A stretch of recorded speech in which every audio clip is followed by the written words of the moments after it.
சேப்பாக்கில் பார்த்த first IPL match 2010 CSK vs MI. என் தலைவன் ஜெயசூர்யா அண்ட் சச்சினும் ஓப்பனிங் லைஃப்பில் மறக்கவே முடியாத ஒரு நாளுங்க. அந்த கேலரியை தாண்டி கிரவுண்டை பார்க்கும்போது இருந்த ஒரு எக்ஸைட்மெண்ட் இருக்கே, அதை எக்ஸ்பிளைனே பண்ண முடியாது.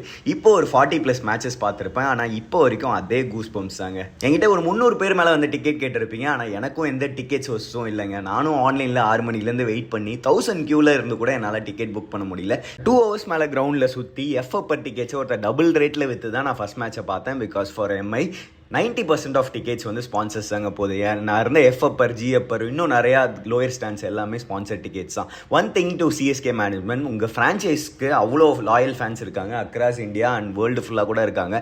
அதே லாயல்ட்டி இந்த சீசனாவது, தலையோட லாஸ்ட் சீசனாக கூட இருக்க சான்ஸ் இருக்குது. இந்த சீசனாவது 90% டிக்கெட்ஸை வந்து நீங்கள் ஆன்லைனில் கொடுங்க, 10% ஸ்பான்சர்ஸ் கொடுங்க.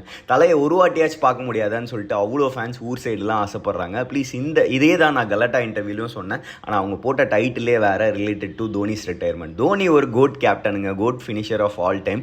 இன்னும் 10 வருஷம் விளையாண்டா கூட அதே எக்ஸைட்மெண்ட் இருக்க போது ஃபேன்ஸ் கிட்ட. அவரை வச்சு நீங்கள் பிஸ்னஸ் பண்ணுங்க, பட் ரியல் கிரிக்கெட் ஃபேன்ஸ்க்கும் டிக்கெட் கொடுங்க ஆன்லைனில். லவ் யூ தலை.